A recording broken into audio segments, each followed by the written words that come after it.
Welcome back to Music is My Mantra. This is episode 12, where we are going to wrap up this mini series of March episodes, which is all about Awaken Your Expression. Today, we're going to talk all about mantra and intention. What if a simple phrase or sound could change the way that you feel all day long? We're going to dive into repetition, mantra, what is it, and why using this intentional type of phrase or sound can help you in your day-to-day life. As you dive deeper into wanting to express yourself in a more authentically you kind of way. Mantra is a sound or a phrase that traditionally comes from the Vedic tradition in Buddhism and more of the Eastern cultures. By chanting a sound, like a Bij mantra, Om, for example, you can connect to something greater than yourself. You can connect to the higher consciousness, to the universe. Repeating these sounds can help focus the mind, which then can help the body or the nervous system to heal. Mantra is kind of like a prayer out into the universe, but it is based on repetition, whereas prayer is typically, it could be also in repetition, but it's not necessarily always in repetition. It could be asking for something specific or praying for guidance or worshiping or something like that. The term mantra, like I said, originated in the Vedic text. It's part of an integral ritual when it comes to meditation. For example, if you've ever heard of TM or transcendental meditation, this is where you actually are given a mantra. It's like your life mantra that you don't share with anyone, and you just think about it, meditate on it for forever. If you go to a different style of meditation, or if you go to a different practice of Buddhism, then they'll have different mantras. Some are based on sound, like the Bij mantras. Some are actually Sanskrit words that have a lot more specific meaning, but they are similar to prayers in that regard, where sometimes you are meditating on a prayer. So I'll give you a personal example. I didn't grow up Catholic. I grew up in a Lutheran church, so we never used the rosary. However, when I got into Buddhism, we had prayer beads, and furthering my practice with yoga, I learned about mala beads, which are prayer beads. It's a specific type of prayer beads. And there's 108 beads on this necklace, whereas the rosary has 59. You can't compare them one for one, but essentially when you move from bead to bead, you are saying a mantra or you're saying a prayer and you're thinking about something. I'd say the main difference is that with Catholicism and the rosary, there's a lot more intention and symbolism within sections of the rosary, whereas mala beads, I was taught that you just use the entire necklace to really integrate one single intention or mantra or affirmation.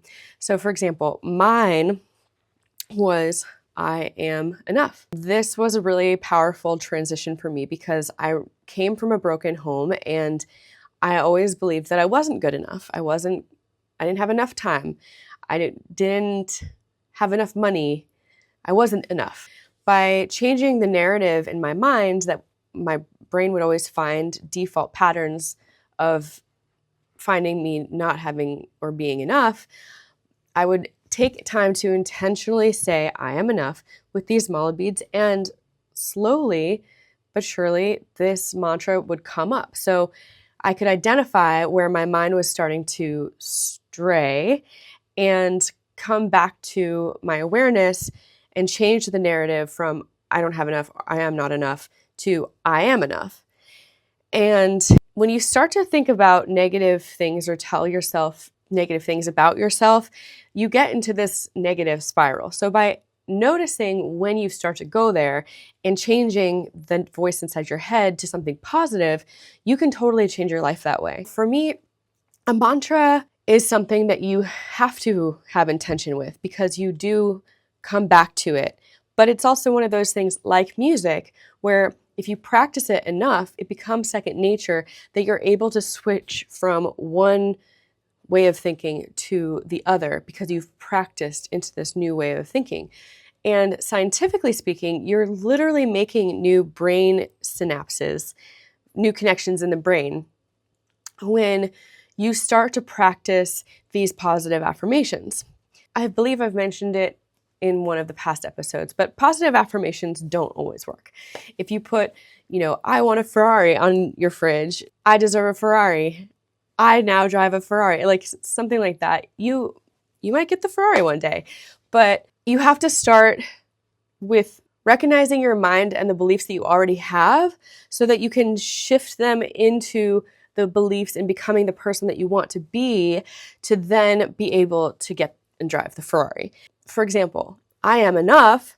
If I don't believe that down to my core, then I will never be enough or have enough to buy a Ferrari. There's lots of nuances and steps into it. And I think the easiest place to start is, how do you talk to yourself? How do you talk about yourself to yourself? We all have this inner voice, this inner monologue that is going on and on. And if you're anything like me, it's very critical and it can be very judgmental. That's about myself and everyone around me. Recently, I've been more aware of how I'm judging other people. And I could look at it and just say, oh, it's just a passing thought. Or I could say, that's not very nice. I don't need to think that. I can let that go and I can say something positive about that person. Intention and mantra are very connected. And when I started doing the belief work that I am enough, it wasn't easy all of the time. At the last episode that I did in February, I talk all about self-love and mirror work. Mirror work is something where you're saying these affirmations to yourself in the mirror. So mantra is used in that type of mirror work, but mantra doesn't have to be used with a mirror. It can be used in meditation, it can be used in song, it can be used just in many different ways. I like using it in song because for me, it's something that I can come back to and I can incorporate with joy. When I put joy into these words and thoughts and beliefs, for me, it actually speeds up the process of embodying that belief faster than if I were to just say it with no emotion. If you have a judgment that comes up, whether that's about yourself or somebody else, see if you can catch it and change the narrative instead of just even watching it. A lot of meditation teachers will practice, just watch your thoughts, be aware of them. But we're not actually creating anything different at that point. We're just, awareness is definitely the first step, but to change the narrative is where the real work is, so that we can start to believe the narrative, the new narrative. We can become the new narrative about ourselves. So part of saying something over and over again is that our brain actually begins to memorize it. That connection becomes stronger and stronger the more that you practice it, where eventually that connection in your brain becomes stronger than the default connection, which is always going to be the negative belief or spiral, because that's our own ego trying to protect us. So when we use the mantra, whether we're speaking it or we're singing it, when we're using it in repetition, there's 4 different ways that it can affect the body. One is that the sound itself can find resonance within our own organs, and it actually on a molecular level can affect the organs to potentially increase circulation, decrease inflammation, and promote healing at a microscopic level. How cool is that? There's also your energetic field and the idea of the chakras, as well as your nervous system. So when you are repeating something with a very positive intention, your nervous system can start to trust in that intention because it's being fed it over and over and over again. So it's like it relaxes your nervous system to work on memorizing this new phrase. So for instance, especially with sound, we have rhythm. If you have a melodic, soothing rhythm and sound, that can help to activate the parasympathetic nervous system, which can help you to relax. Obviously, with sound and any kind of vibration, if it's too much, you might get a little blown out, right? Like if you are listening to really intense or heavy music and too much, that could actually wear you out or make the body more dysregulated, in which case you could be more angry or something. So music has the ability to do both. We can become more angry, we can get amped up, or we can cool it down, relax, reset, regulate. And this is how energy works as well. So if your field is not fully balanced, let's just say, or if there's blocks or there's areas of your chakras that are slightly more congested, then music can help to regulate and disperse the energy. It can clear up blockages, it can help things flow, it can allow for your life force to move smoothly and help to recalculate your whole body's ecosystem. So there's a ton of studies out there about this music healing and how music helps with depression and how it can help with not feeling so lonely. And it all comes down to the discernment that we choose to have for ourselves, which is why self-awareness is so important. Everything begins with self-awareness so that we can know ourselves, so that we can sort of choose the medicine that we need when it comes to sound healing or music therapy. We can express ourselves, we can express our different emotions, or we can strive to be better at making beautiful sound instead of just chaotic sound. You know, there's no right or wrong way. It just is listening to your body and seeing how you evolve over time with music. So to give you a little bit of an exercise to take away, we're going to do a quick 3 to 5 minute meditation where you can choose your own personal mantra. Every time that you start to get stuck, we're going to do some deep breaths, and then I'll have you think about a personal mantra. And then I want you to go ahead and write that down. Write it on a piece of paper, write it on a sticky note, write it on your mirror. So someplace that you see this often, more often than not. And if you do have beads of any kinds or little stones or decorations in your house that you can use, I would highly recommend using something visual to be able to sit down and stare at and repeat the mantra over and over, because it is just a good to have a visual, or to have the mala beads where you're saying it over and over again. Or if you have an instrument like a guitar, for example, if you find a riff, just a few notes, and then you just kind of repeat this or the mantra over and over again. All of these ways are ways that we can start to build those brain connections of what that mantra is and what we want to bring in and wire in to our system. Whew, let's take a deep breath. Exhale. Inhale. Exhale. 3 times. Inhale. Exhale. Now, I want you to imagine yourself in a year from now. You're not afraid to speak your mind. You're not afraid to put yourself out there on social media. You're confident to show up in your friend group and speak what your opinion is, whether or not other people may agree or disagree. You are confident in telling a story. You're not afraid to get up on stage and do karaoke, even if you suck. That's in quotes for my non-YouTube listeners.